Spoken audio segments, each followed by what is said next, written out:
इम्तियाज़ गुल साहब, वही बात ना, जिसने वोट देना है वो तो उजड़ गया है, उनके बच्चों के सर पर छत नहीं रही, और जिन्होंने वोट लेना है वो मज़े में है, जिनसे वोट लेना है वो उनके बच्चों के सर पर छत भी है, उनके बच्चे खाना भी खा रहे हैं और बड़े कंफर्टेबल एटमॉस्फेयर में रह रहे हैं। इम्तियाज़ गुल साहब, जिस तरह अमार मसूद साहब भी कह रहे हैं, आप नोटिस लेना अगर शुरू कर दिया, लेकिन आप नहीं समझते कि बहुत देर हो गई है?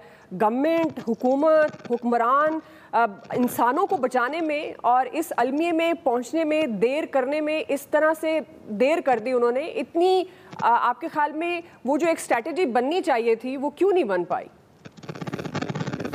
इम्तियाज़ गुल साहब जी, अव्वल तो बात ये है कि सैलाब या गैर मामूली बारिशें कहीं भी हो सकती हैं, तूफ़ान आ सकते हैं।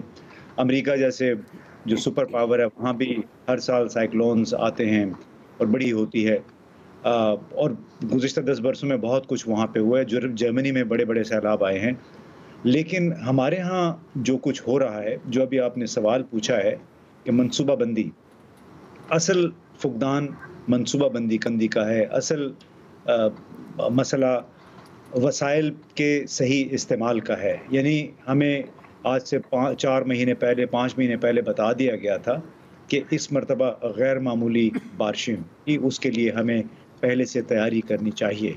लेकिन जो हम मीडिया में इस वक़्त जो इमेजेस देख रहे हैं, उससे ये ज़ाहिर होता है कि ठीक है, एक तरफ बारिशें तो बहुत ज़्यादा हो गई, लेकिन जो स्टेट ऑफ प्रिपेयर्डनेस होती है, वो अभी तक नहीं देखने में आई है। चाहे वो नेशनल डिज़ास्टर मैनेजमेंट अथॉरिटी है या प्रोविंशियल डिज़ास्टर मैनेजमेंट अथॉरिटीज़ हैं, वहाँ पे बिल्कुल मामूल के मुताबिक कार्रवाई चलती रही है। और अब जब के 2-3 हफ़्ते से बारिशें हमने देखी हैं और इतनी वसी पैमाने पे तबाही हुई है, जब इतने वसी पैमाने पे तबाही होती है, फिर वो स्ट्रक्चर जो कि जिनका मकसद है इन हालात से निपटना, अगर उन्होंने तैयारी ही नहीं की बुनियादी तौर पे, तो वो फिर फौरी तौर पे भी जो इमदाद मिल सकती है वो कैसे फराहम करेंगे? तो बुनियादी तौर पे हमारा जो गवर्नेंस का निज़ाम है, जो दहाइयों से चला आ रहा है और जिसमें अफसरान की गाड़ियाँ, उनकी अपने गैर मुल्की ट्रिप्स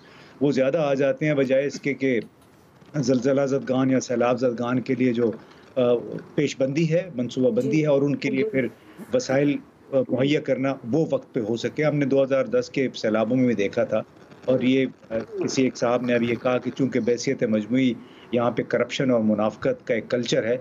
2005 में इतना शदीद ज़लज़ला था जिसमें 73,000 लोग मर गए थे और उसमें भी जब मुतासरीन के लिए सामान आया था तो खुद हमें मालूम है कि किस तरह बंदर बाँट हुई थी। जो नए-नए अशिया थी वो जो मुतल्लिका हुकाम थे, चाहे वो सिविल थे या चाहे फ़ौजी थे, उनके घरों में चले गए और इस्तेमाल शुदा अशिया जो थी वो मुतासरीन में तक़सीम की गई। तो ये भी एक अलमिया है कि यहाँ पे ईमानदारी और इंटेग्रिटी जो है उसका काफ़ी फुक़दान है।